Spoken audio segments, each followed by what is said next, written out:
takot sila na masagot ko. Pero okay, magbe-bail ako. No problem. Inaasahan ko na yan.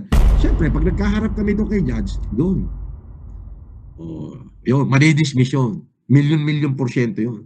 Pero yung kinaso ko sa kanila, yun ang talagang cybercriminal. At hindi ako may sabi nun. Cybercrime may nagsabi niya. This is cybercriminal.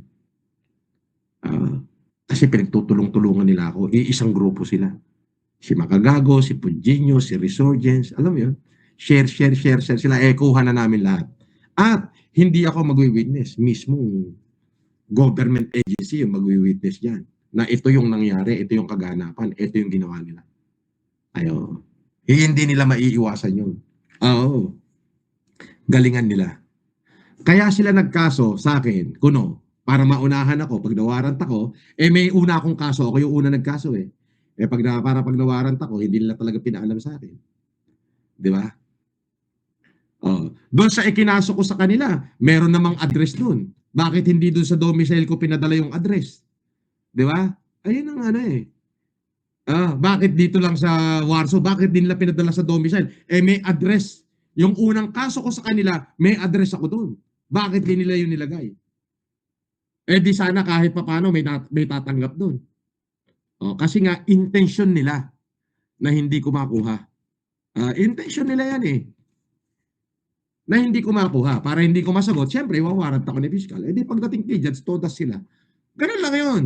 Pero yung kinaso ko sa kanila, galingan na nila. Gamitin na nila yung koneksyong pinagmamalaki nila.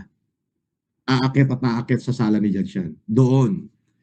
The moment na umakyat sa sala ni Judge yan, ng legal pag sinabing legal, na dumaan na kay Fiscal, nakaakyat na kay Judge, ayun, 50-50 na sila ron. Ayun yun. Pero itong ginawa nila sa akin, kahit umabot sa sala ni Judge, malabo mag 50-50 kasi may intention sila na itago sa akin. Unang-una, doon sa sumpwe na natanggap nila mula sa akin, noong October na kaso ko sa kanila, nandoon ang address ko na ginamit. Domicile ko yun. Di ba? Bakit hindi nila ginamit? Bakit pinilit nilang dito sa Warsaw ipadala? Di anong intention nun?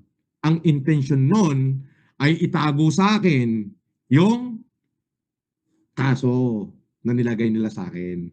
Yun ang intention nila. Dahil alam nilang yun lang ang paraan na syempre, maiisip ni Fiscal na, uy, hindi sumipot, uy, wala. Pero, Fiscal, kinasuhan ko po yan at nakalagay po doon sa kinaso ko sa kanya yung aking address doon sa domicile ko. Bakit hindi niya ho pinadala doon? Bakit pinilit niya na ipadala dito?